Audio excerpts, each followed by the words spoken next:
সুপ্রিয় বন্ধুরা, সবাইকে স্বাগতম জানাচ্ছি। এখন আমরা আলোচনা করব ৪৬তম বিসিএস প্রিলিমিনারি পরীক্ষার কম্পিউটার ও তথ্য প্রযুক্তি অংশের সমাধান নিয়ে। আমরা ইতিমধ্যে কয়েকটা পাঠের সমাধান আপলোড করেছি। আমরা সকল অংশে আলাদা আলাদা করে আপলোড করব। সে অবধি আপনাদের সাথে পাবো, সে আশা করে শুরু করছি। প্রথম প্রশ্নটি ছিল হচ্ছে যে উইন্ডোজ অপারেটিং সিস্টেম সম্পর্কিত নিচের কোন তথ্যটি সঠিক।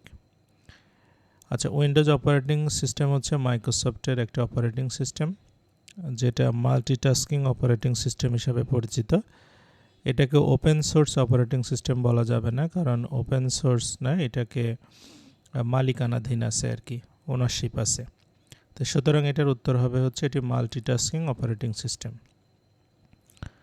2 বলছেন নিচের কোনটি কম্পিউটার মেমোরি হিসাবে দ্রুততম। আচ্ছা, কম্পিউটার মেমোরি হিসেবে খুব দ্রুত কাজ করে, সেটা হচ্ছে রেজিস্টার হবে। 3 বলছেন নিচের কোনটি কম্পিউটার সিস্টেমের কর্মক্ষমতায় ভূমিকা রাখে না।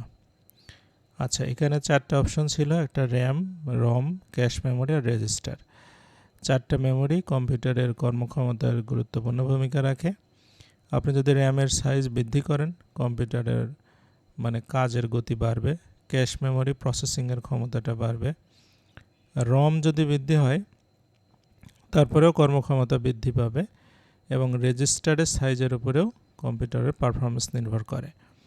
তো এই 4টার ভিতরে কম্পারেটিভলি বিবেচনা করলে দেখা যায় যে রিড অনলি মেমোরি যেটা রম, এটার সাইজটা অন্যগুলোর থেকে কম গুরুত্বপূর্ণ। আচ্ছা, 4 বলছে নিচের কোনটি অক্টাল সংখ্যা 24-এ 8-এর বাইনারি রূপ, 24-এর যেটা অক্টাল সেটাকে বাইনারি করতে বলছে।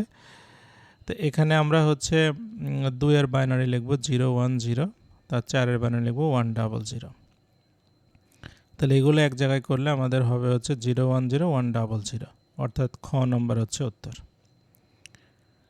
আচ্ছা, 5 বলছে একটি অপারেটিং সিস্টেমের একজন ব্যক্তিকে বিভিন্ন সিম্বলস, আইকন বা ভিজুয়াল মেটাফোরের মাধ্যমে কম্পিউটারের সাথে সংযোগ স্থাপনে ভূমিকা পালন করে। নিচের কোনটি এ শ্রেণীর কাজের অন্তর্ভুক্ত বা নির্দেশ করে। বিষয়টা হচ্ছে যে আগে তো ডিক্স অপারেটিং সিস্টেম ছিল, যেখানে কমান্ড দিয়ে কাজ করতে হতো। তারপরে এখন অপারেটিং সিস্টেমগুলোতে দেখা যাচ্ছে ছবি দেওয়া থাকে বা চিহ্ন দেওয়া থাকে বা লেখা থাকে, যেগুলোর দ্বারা মানুষ কি কমান্ড সেটা বুঝতে পারে। তো এটাকে বলা হয় গ্রাফিক্যাল ইউজার ইন্টারফেস বা জিইউআই। আচ্ছা, এরপরে 6 বলছেন নিচের কোন বিবৃতিটি কম্পাইলার সম্পর্কিত সঠিক। আমরা জানি প্রোগ্রামকে কনভার্ট করার জন্য অ্যাসেম্বলার, কম্পাইলার এবং ইন্টারপ্রিটার ব্যবহার করা হয়, যার ভিতরে আপনার হচ্ছে ইন্টারপ্রিটারের কাজ হচ্ছে প্রতিটা লাইন বাই লাইন রিড করবে এবং সেটাকে ট্রান্সলেট করবে, আর কম্পাইলারের কাজ হচ্ছে টোটাল প্রোগ্রামটাকে একবারে ট্রান্সলেট করবে। তো এখানে কম্পাইলার সম্পর্কে আমরা বলতে পারি যে পুরো প্রোগ্রামটা একবারে অনুবাদ করে। 7 বলছেন নিচের কোনটি সোশ্যাল মিডিয়া প্ল্যাটফর্ম নয়। ফেসবুক, টুইটার, ইনস্টাগ্রাম এগুলো সোশ্যাল মিডিয়া প্ল্যাটফর্ম, গুগল হচ্ছে একটা সার্চ ইঞ্জিন। আচ্ছা, 8 বলছে যে সেলুলার ডেটা নেটওয়ার্কের ক্ষেত্রে জিপিআরএস বলতে কি বোঝায়। জিপিআরএস এর পূর্ণরূপ হচ্ছে জেনারেল প্যাকেট রেডিও সার্ভিস। 9 হচ্ছে বাইরের আক্রমণ থেকে প্রাইভেট নেটওয়ার্ক রক্ষার্থে নিচের কোনটি ব্যবহার হয়।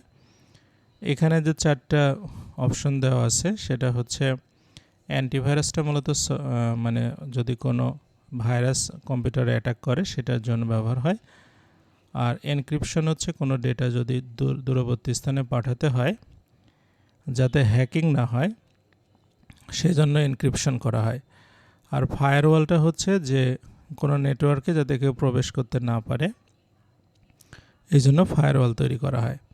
তো এটার উত্তর হবে হচ্ছে ফায়ারওয়াল। 10 বলছেন নিচের কোনটি সার্চ ইঞ্জিন নয়। সার্চ ইঞ্জিন এখানে বিং মাইক্রোসফটের search engine, Google search engine, Yahoo search engine, সাফারিটা এটাকে আমরা বলতে পারি একটা ব্রাউজার। 11 হচ্ছে ইন্টারনেট জগতে হাইপারলিঙ্ক ডকুমেন্টগুলোর কালেকশনকে কি বলে। আচ্ছা, হাইপারলিঙ্ক ডকুমেন্ট যেগুলো রয়েছে সেগুলো কালেকশন একসাথে করে সেটাকে বলা হবে হচ্ছে ওয়ার্ল্ড ওয়াইড ওয়েব বা WWW।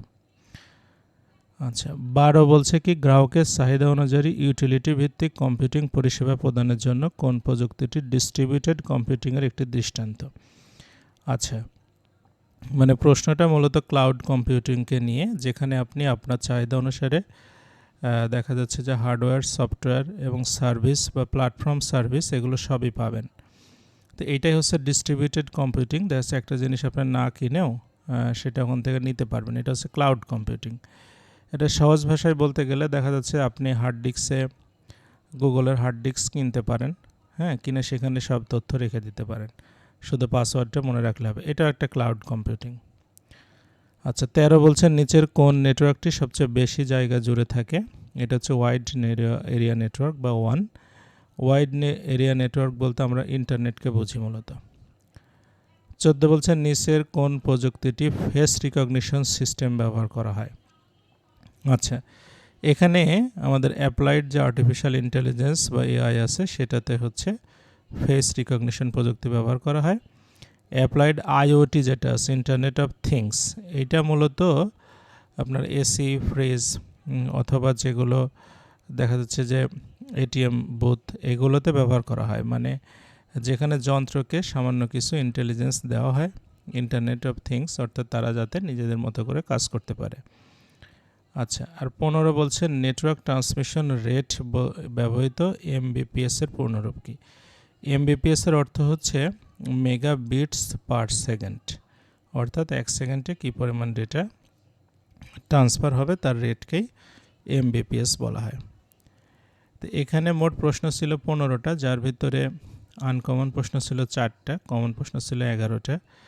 তো এখানে অলমোস্ট দেখা যাচ্ছে সম্ভাব্য মার্কস হিসাবে 10 মার্ক পেলে সেফ জোনে থাকা যাবে। তো সুপ্রিয় বন্ধুরা, আমাদের পরবর্তী বিজ্ঞান, আন্তর্জাতিক, গণিত, মানসিক দক্ষতা বিষয়গুলো আপলোড করা হবে। আপনাদের সে পর্যন্ত সাথে পাবো সে আশা করে এখনকার মতো শেষ করছি। সবাইকে অসংখ্য ধন্যবাদ।